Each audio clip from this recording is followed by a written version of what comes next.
Hello learners, today a very important topic for you all that is very important for all competitive exams from all competitive government exams. First, there are three states के name मैंने आपको यहाँ पर right किया है। In three states को अभी अभी हाल ही में फुल्ली फंक्शनली लिटरेसी स्टेटस का दर्जा दिया गया है। Three states of India achieved full functional literacy status, यानी पूर्ण साक्षरता का एक जो है कार्यात्मक साक्षरता का इनको स्टेटस दर्जा दिया गया है। इसमें लद्दाख जो है एक यूटी है और ये पहला स्टेट क्या है, ये यूटी है। तो मैंने बताया ना कि पहला अगर स्टेट या यूटी है, पहला यूटी है तो आप लद्दाख को लगाइएगा, जिसको जून 2024 में डिक्लेयर किया गया था, जिसकी राजधानी लेह है। फर्स्ट स्टेट भारत का जो फंक्शनली लिटरेट घोषित किया गया है वो मिजोरम है, जिसकी राजधानी आइजोल है। और नॉर्थ ईस्ट के जो अष्टलक्ष्मी राज्य हैं, ये सेवन सिस्टर्स में से एक आता है। इसको 2025 में अभी मिला है। सेकेंड स्टेट अभी जो बना है फुल फंक्शनल लिटरेसी स्टेटस मिला है, गोवा है, जिसकी राजधानी पणजी है। और इसको अभी अभी 2025 में मिला है। इन तीनों स्टेट्स को रिमेंबर रखना है।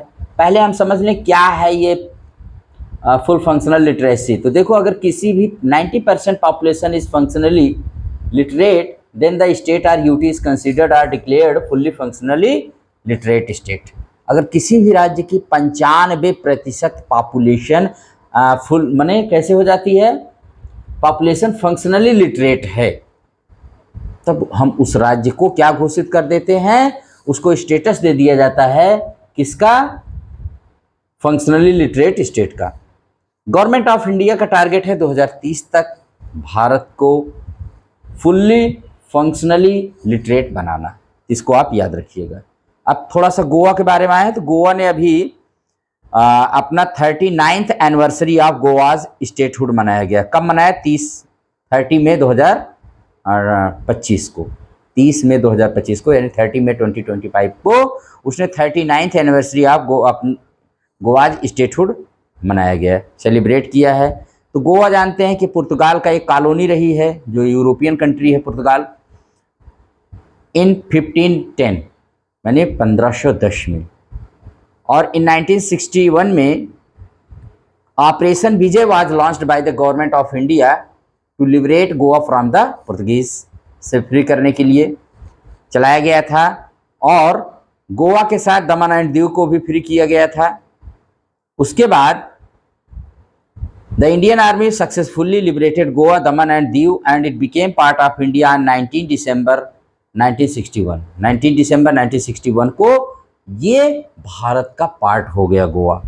12th constitution amendment act 1962 conferred the status of UT with retrospective effect from 20 December 1961 से इसको यूटी का दर्जा दे दिया 12th अमेंडमेंट एक्ट 1962 के जरिए। और 57th constitutional amendment act of 1987, 1987 का जो 57वां अमेंडमेंट हुआ था कॉन्स्टिट्यूशन का, उसके Goa was separated from the Daman and Diu, और इसको एक यूटी बना दिया गया। और 57th से ही कॉन्स्टिट्यूशनल अमेंडमेंट एक्ट के द्वारा गोवा भारत का 25th स्टेट बना, इफेक्टिव फ्रॉम 30 मई 1987। 30 मई 1987 से ये भारत का 25वां राज्य बन गया था। ठीक है, तो इसको आप रिमेंबर रखिएगा, वेरी इंपॉर्टेंट है। यहाँ के गवर्नर PS श्रीधरन पिल्लई हैं, chief minister doctor Pramod Sawant है, कैपिटल मैंने पणजी बता दिया है। तो ये आप रिमेंबर रखिएगा, वेरी इंपॉर्टेंट है। अब यहाँ पर एक चीज याद रखना कि जो एक what is functional literacy, functional literacy होती क्या है। देखो, functional literacy is different from basic literacy. Basic literacy refers to a person's ability to read, write, do simple arithmetic और पजेस न्यूमरेसी स्किल्स 3R, जिनको कहा जाता है एजुकेशन में रीडिंग, राइटिंग एंड अर्थमेटिक। ये 3R's होते हैं एजुकेशन में। ये बेसिक लिटरेसी है। और the national literacy mission defines a person as functionally literate. कब फंक्शनली लिटरेट कहा जाएगा? If he or she can read write and do simple arithmetic. अगर वो रीड कर ले, राइट कर ले और सिंपल अर्थमेटिक कर ले तो उसको क्या कहा जाएगा? माने सिंपल कहा जाए, तब वो फंक्शनली लिटरेट कहा जाएगा। ठीक है। If aware of the causes of his or her deprivation and has the ability to move towards amelioration of his or her condition by participating in the process of development, acquire skills to improve economic status and general well-being, and has imbibed values such as national integration, women's equality, conservation of the environment, and observance of a small family norms। अगर ये सबको adapt करता है, इतना उसको अंदर गुण आ जाते हैं, तब वो फंक्शनली लिटरेट कहा जाता है। फंक्शनली लिटरेट कहा जाता है। अब इन सारी योजनाओं को, मतलब जो स्टेट्स हो रहे हैं, पा रहे हैं फंक्शनली लिटरेट का स्टेटस पा रहे हैं, तो इसमें एक गवर्नमेंट ऑफ इंडिया की एक स्कीम है, उल्लास योजना, उल्लास स्कीम, ULLAS। उसका थोड़ा रोल बहुत ज़्यादा है, तो इसके बारे में देख लीजिए। The government of India launch the ULLAS, ULLAS का मतलब होता है नव भारत साक्षरता कार्यक्रम और the new India literacy program in 2022 में इसको लॉन्च किया। It is centrally sponsored scheme to be implemented from 2022 to 2027, 2022 से 2027 तक है ये। The program is being implemented through community involvement and voluntary participation. एम क्या है स्कीम का? It targets adults aged 15 years and above who have missed formal schooling, जिसका formal schooling छूट गई 15 साल के ऊपर के जो होते हैं। It has 5 components, इसके 5 components हैं। कौन कौन से? तो foundational literacy and numeracy, basic education, critical life skills, vocational skills and continuing education. Life long learning होनी चाहिए, लाइफ लॉन्ग लर्निंग स्किल आनी चाहिए। The program is being implemented in both hybrids, both online, offline. The learner can access educational content in 22 regional languages via the Diksha portal and the Ullas mobile app or portal.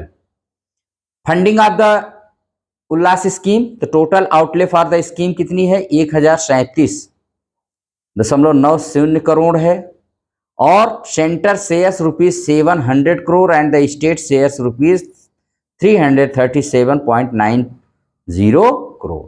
700 crore का योगदान central government का है, 337.90 करोड़ का योगदान राज्य की तरफ से है। यही है उल्लास स्कीम, जिसका मकसद है भारत को 2030 तक फुल्ली फंक्शनली लिटरेट कंट्री के रूप में माने ट्रांसफॉर्म करना।